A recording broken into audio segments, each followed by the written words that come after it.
Sebagai pengguna ThinkPad bekas, ThinkPad seri L selalu saya pandang sebelah mata. Alasannya sederhana kan belinya sudah bekas, ngapain juga masih cari versi yang low gitu ya. Kalau pengen laptop 14 inci ya saya ke seri T.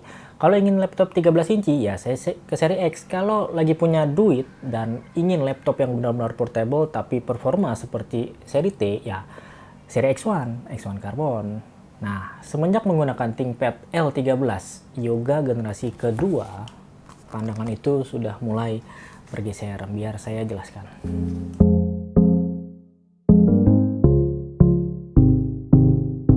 Kalau kita bandingkan sesama ThinkPad Yoga dari tahun yang sama, ada ThinkPad X13 generasi kedua ya Kang. Dan kalau X1 Yoga itu sudah generasi ke-6. Kalau kita lihat memang kelihatan sekali bahwa ini versi murah gitu ya. Jadi beratnya 1,4 kilo, padahal X1 Yoga juga sama-sama 1,4 kilo. Lebar-lebarnya pun dia 31 cm, X1 Yoga juga sama-sama 31 cm. Sedangkan X13 Yoga itu dia memang paling ramping, paling ringkas lah ya Kang. Layarnya 13 inci, hanya ada satu pilihan, Full HD dan masih 16:9 rasionya. Sedangkan keduanya itu sudah 16:10. Dan di X1 Yoga dia ada pilihan 2400p ya. Ini kan masih 1200p saja. Begitu juga dengan CPU. CPU ini mulainya dari i3, yang ini sudah mulai dari i5. Sama-sama sampai i7 sih sama sih ya. RAM juga dia ada yang 4, tapi di X13 dan X1 Yoga itu mulai dari 8 dan maksimal di 32. Juga kecepatannya nih 3200, yang ini 4200 ya Kang. Dan karena RAM-nya tidak bisa kita upgrade, jadi ini 16 sudah sangat maksimal. Baterai, lagi-lagi walaupun dia paling tebal, tapi baterainya paling kecil, hanya 46 Wh. Dan unit yang saya terima ini tinggal 32 Wh ya, jadi kan sudah terpakai 30%-an ya. X13 yang tipis itu ada 53 Wh lah, dan X1 juga itu paling besar kapasitasnya. Juga dia tidak ada opsi untuk menambah SIM card, jadi nggak ada slotnya, apalagi di dalam ya juga tidak ada slotnya gitu ya. Tapi ya Kang, kalau kita bandingkan dengan sesama L, dia ini sebenarnya sudah bagus karena tidak ada lagi material plastik ABS ya. Biasanya itu seri L dimulai dengan plastik ABS dan tidak ada lagi layar itu hanya HD saja. Jadi sebenarnya itu sudah bagus gitu. Jadi memang Yoga itu diposisikan agak di atas ya. Dan kelebihan dari L13 Yoga generasi kedua dibanding Yoga yang lain adalah dia masih punya slot SD card. Yang lain sudah tidak ada sama sekali, micro SD maksudnya ya.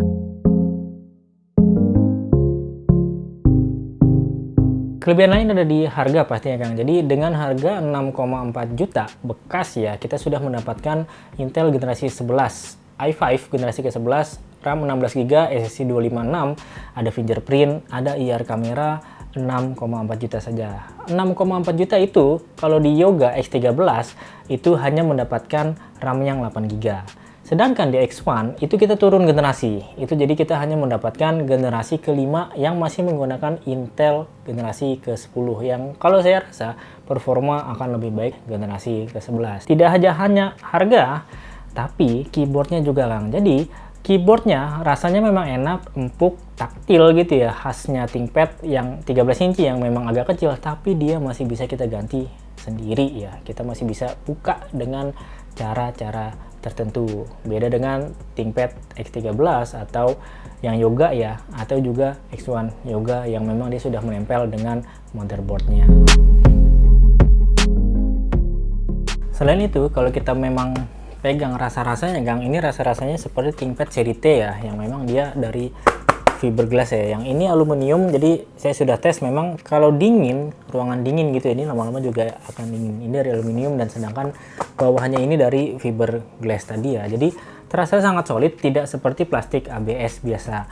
Juga ThinkPad pennya ini masih pen Pro ya, jadi tidak perlu kita ganti baterainya, dia akan mengisi sendiri dan dia juga ada 2 tombol kustomisasi yang bisa kita atur lewat Lenovo Pen setting ya.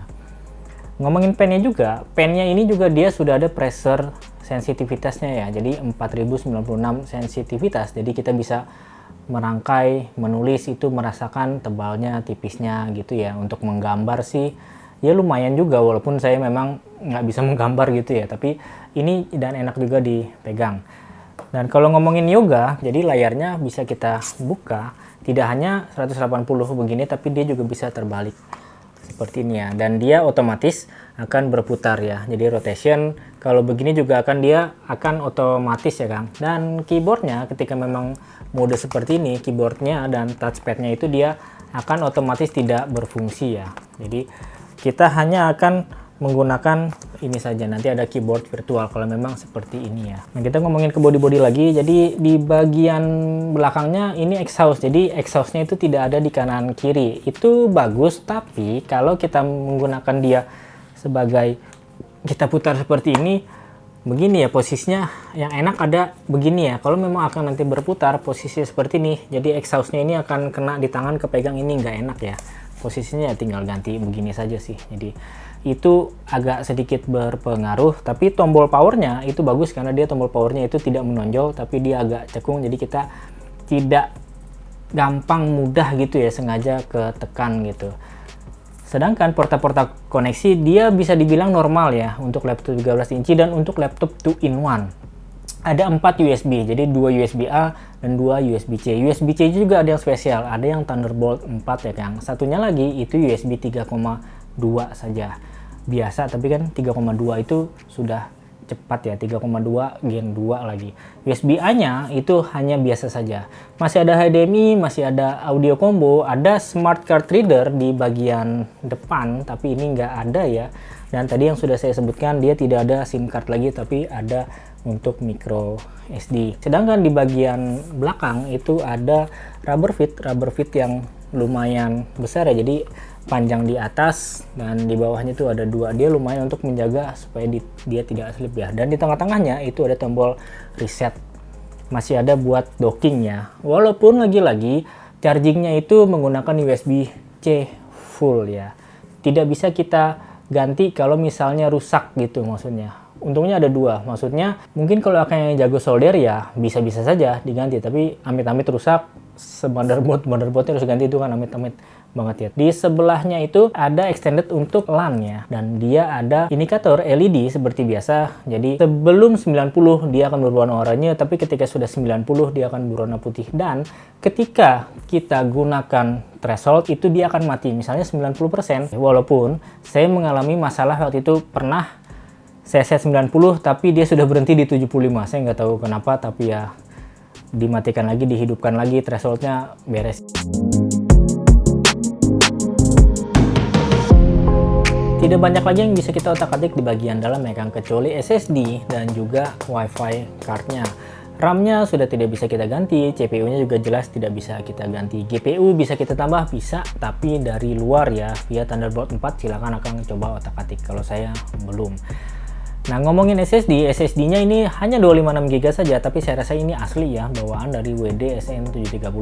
Pengen akan ganti sampai 2TB, 4TB, rasanya sih masih oke-oke saja. Tinggal duitnya aja kan, pasti itu harganya akan mahal gitu ya, bisa jadi lebih mahal daripada laptopnya nanti. WiFi sudah bagus dari WiFi 6, jadi saya tidak ada masalah sama sekali. Yang masalah adalah RAM. Jadi RAM-nya hanya 16GB, mentok di 16GB DDR4 3200. Karena ini Iris, jadi dia benar-benar mengambil sistem RAM-nya. Jadi 16 langsung kebagi 2 jadi 8. Saya rasa sih ini ada kendala sedikit ya. Jadi ketika saya gunakan untuk main game, untuk Valorant gitu misalnya ya, medium full HD, medium itu dia frame rate-nya itu rata-rata 50-an.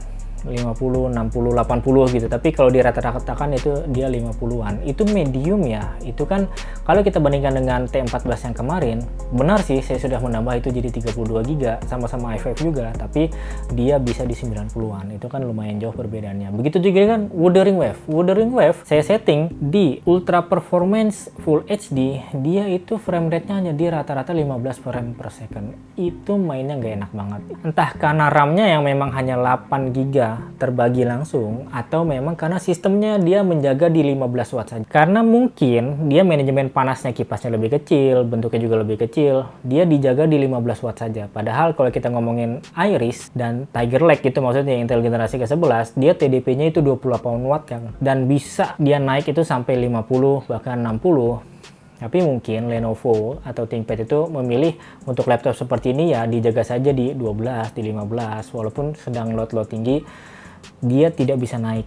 Makanya performa untuk gaming itu agak sedikit terganggu. Begitu juga dengan performa benchmarking ya. Kalau kita bandingkan dengan T14 yang sebelumnya saya review, itu dia memang kalah. Tapi kalau untuk kita bandingkan dengan X13 atau X1 juga generasi keempat yang masih menggunakan Intel generasi ke-8, itu dia jelas sudah mengungguli, sudah lebih baik.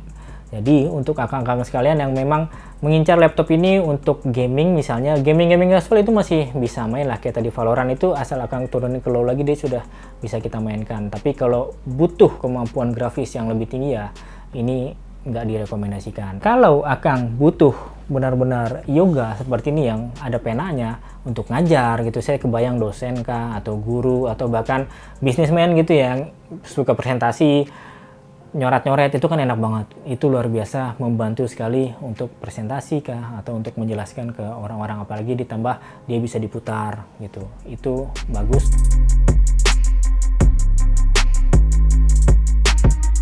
Kalau kita ngomongin kenyamanan, menurut saya laptop itu nyaman karena dua hal ya, karena displaynya bagus dan keyboardnya bagus. Nah, ThinkPad L13 Yoga ini untungnya dua-duanya itu. Jadi displaynya memang hanya ada satu pilihan, tidak seperti seri L yang lain masih ada HD-nya. Ini hanya satu pilihan yang Full HD. Walaupun 16:9, tapi spek dan rasanya itu masih oke menurut saya. Jadi warnanya itu cenderung hangat, tapi tidak sampai dia keluar batas lah gitu.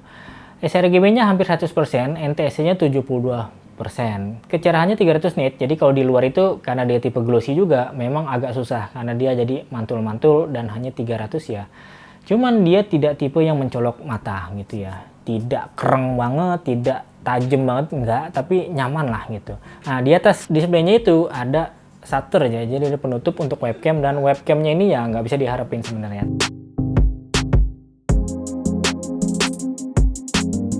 Kalau saya rasa dia bisa ditukar dengan keyboard X13 biasa, bukan yang Yoga ya, karena kita masih bisa menggantinya sendiri ya. Dan rasanya ya memang karena saya sudah biasa dengan keyboard X13, ya rasa itu memang oke, masih enak, masih empuk ya.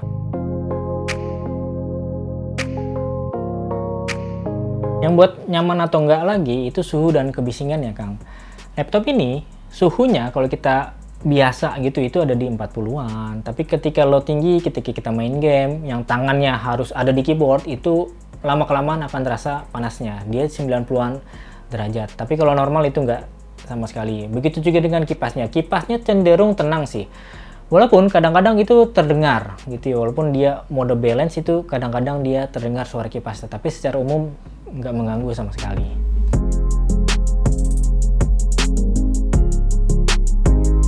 Sedangkan untuk baterainya sendiri, baterainya dia paling kecil di antara Yoga yang lain, hanya 46 Wh, dan saya terima hanya 32 Wh.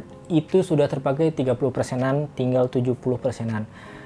Terbaik saya gunakan untuk kerja itu hanya dapat 3 jam. Jadi dari 100 ke 10-an gitu ya. Atau untuk YouTube-an non-stop itu hanya 2,5 jam.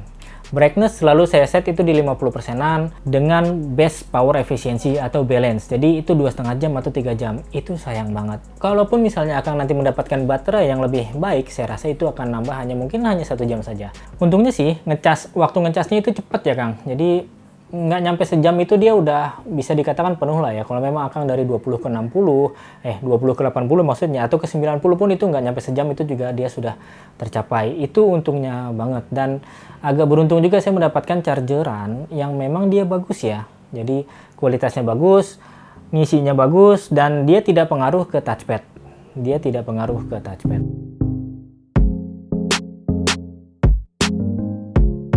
Jadi boleh dibilang ThinkPad L13 Yoga Gen 2 itu berhasil menggeser pandangan saya terhadap ThinkPad L series yang bekas ya. Jadi dia masih sangat worth it untuk Akang beli, apalagi yang Gen 2 seperti ini, sudah Intel generasi ke-11, harganya juga masih bisa bersaing dengan yang lain.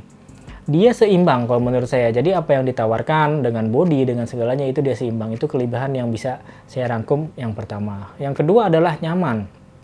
Display dan keyboardnya itu membuat kita nyaman, nggak ada komplain sama sekali di bagian itu. Dan yang ketiga, mudah.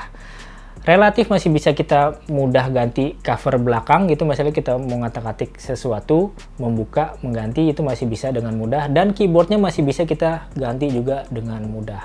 Walaupun kekurangannya itu ada, yang pertama sudah jelas di berat dimensi ya. Jadi laptopnya 13 inci tapi beratnya seperti berat 14 inci. Kemudian dari RAM-nya hanya mentok di 16 GB karena tidak bisa di-upgrade lagi sampai 32 gitu ya, itu sangat disayangkan. Kemudian baterainya sayang sekali dia kecil dan relatif boros untuk laptop ukuran 13 inci. Kalau memang Akang tertarik dengan X1 atau laptop Yoga lain, silahkan Akang cek di video ini. Terima kasih sudah menyaksikan, salam Diki Septeria.